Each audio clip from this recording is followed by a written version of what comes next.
Bueno, durante la clase de inglés vimos el tema de emails. Pues bueno, en esta parte habían muchas cosas referente a cómo hacer un email, principalmente en cómo redactarlo, las partes, sobre los destinatarios, y en realidad este fue un tema bastante interesante ya que pudimos entender un poco más de lo que trataba el hecho de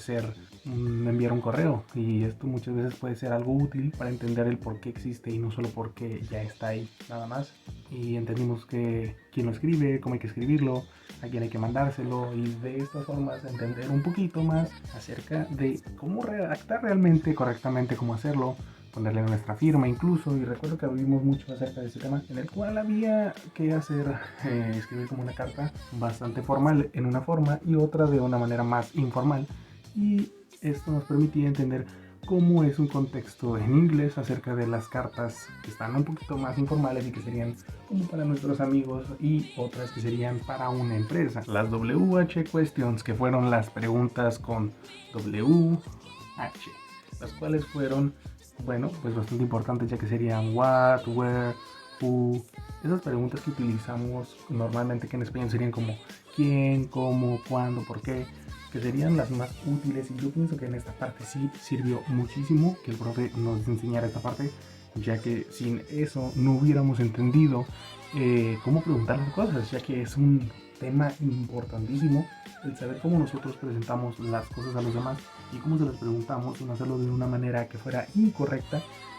sino que este fuera útil y funcional a la hora de querer expresarnos con los demás en otro idioma que no es el nativo, no de nosotros, no es nuestra lengua materna. Y nos sirvió bastante, así que esta parte de las WH Question fue muy buena y de buena calidad. También lo explicó muy bien el profe, así que se agradece. Acerca del tema de los países, pues bueno, esto fue bastante útil y de hecho se me hizo de lo más interesante que vimos, ya que aprendí muchísimo sobre lo que serían todas las demás nacionalidades y los países al mismo tiempo, el cómo se dice una nacionalidad de correcta forma, el gentilicio sería en español como lo podemos decir, el lenguaje, incluso vimos unos datos interesantes, vimos acerca sobre pues vaya, bastantes nacionalidades. Vimos que un invento incluso que fue creado en Alemania fue el filtro de café, que eso recuerdo me tocó presentarlo a mí y me pareció muy interesante. Conocimos las banderas, los platillos típicos de otras naciones y la comida favorita de las demás personas. También aprendimos muchísimo acerca de algo completamente diferente y nuevo, y eso fue lo que más me gustó en realidad, que pudimos conocer otro tipo de vida que no sea solo el de México, ya que pues bueno, estamos acostumbrados a ese estilo de vida,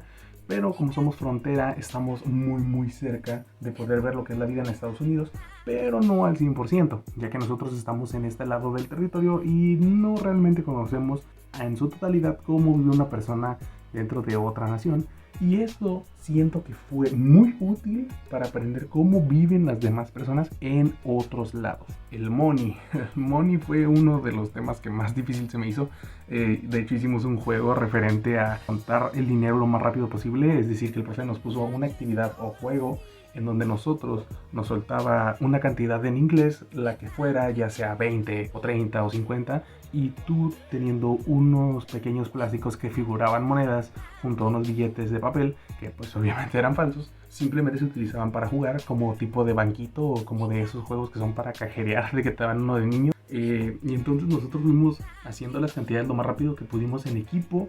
y competimos contra otros, pero no pudimos ganarles. Nos faltaron algunas cantidades que se nos pasaron o se les pasaban a ellos, ya sea por décimas incluso, ya que muchos tenían punto decimal y pues eran como de 20.50 centavos, y pues tenías que hacer la cantidad exacta para que funcionara. Si no, te equivocabas y perdías. Pero fue una cosa bastante divertida, y como fue en equipo me gustó muchísimo, así que hubo bastante competencia y me gustó. Las temporadas del año, en esta fue una actividad bastante creativa, ya que nosotros estuvimos realizando acerca de unos cuantos dibujos donde tenías que retratar lo que era pues las etapas del año, como primavera, otoño, invierno y verano. Y pues en ellos lo que hacíamos era utilizar acuarelas en las cuales nosotros mostrábamos lo que estábamos haciendo o de qué se trataba ese arte. simplemente expresándonos cómo nosotros veíamos esas etapas del año o qué era lo más celebrado en ese momento o lo que más hacía referencia a eso. Y bueno, aquí tengo uno de los proyectos que yo hice al respecto. Por ejemplo,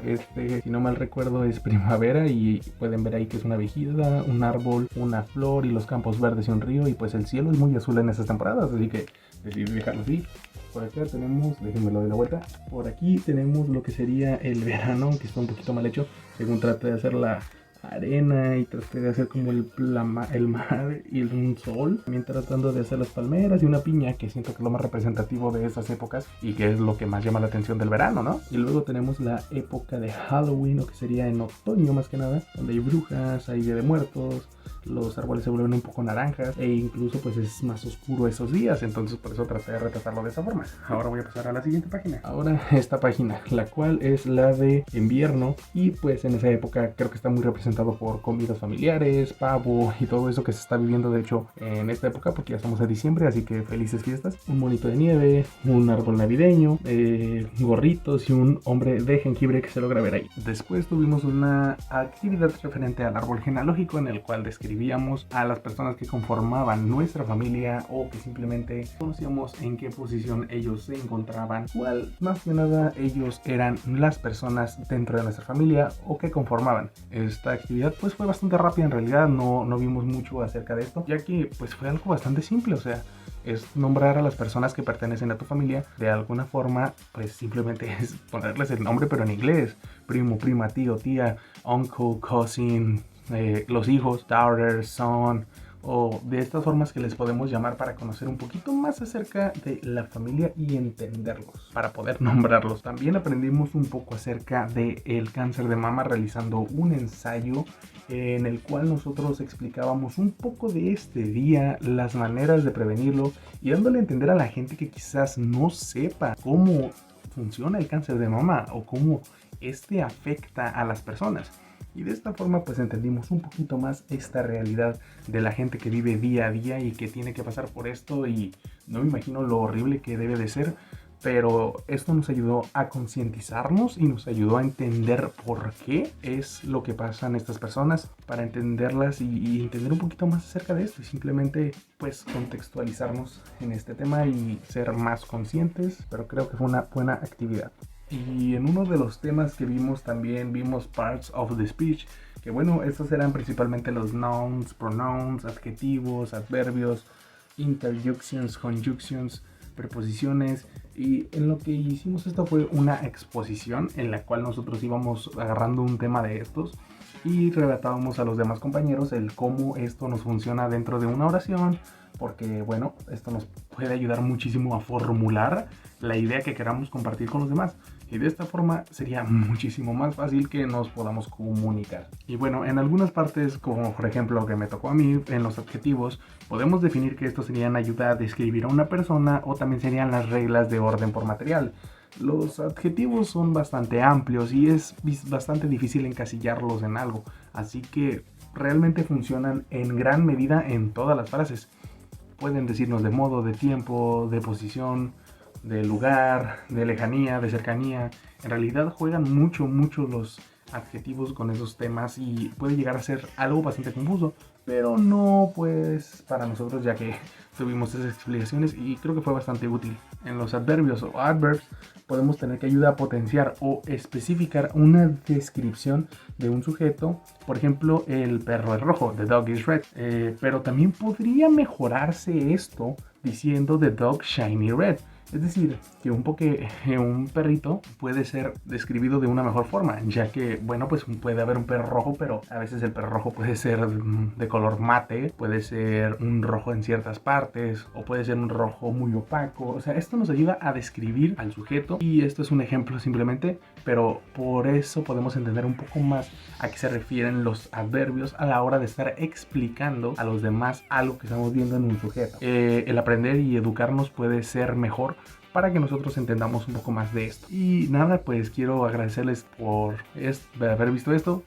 y nos vemos, que tengan una feliz navideña, que tengan Merry Christmas, que como se le dice en inglés, Happy Holidays también incluso, para que pues bueno, tengan unas bonitas fiestas, feliz Navidad, que se la pasen súper bien. Profe Pedro, que se la pase súper bien en estas fiestas. Agradezco muchísimo lo que nos enseñó, agradezco haber compartido el tiempo con usted, en verdad que fue muy muy agradable. Y nada, pues agradecer todo lo que nos enseñó y todo lo que pasamos juntos y todas las actividades que pudimos realizar, así que en verdad que lo agradezco muchísimo. Y nada, espero que se la pase muy muy bien en estas fiestas, que tenga un bonito año nuevo. Happy New Year, que coma mucho recalentado también, la rosca de Reyes, que no haga falta, que siempre haya ahí para luego los tamales el 2 de febrero, estar listos para comer recalentado prácticamente todo el mes de diciembre, enero y casi febrero. Ahí nos vemos próximamente, así que gracias y póngame 10. Felices fiestas, bye.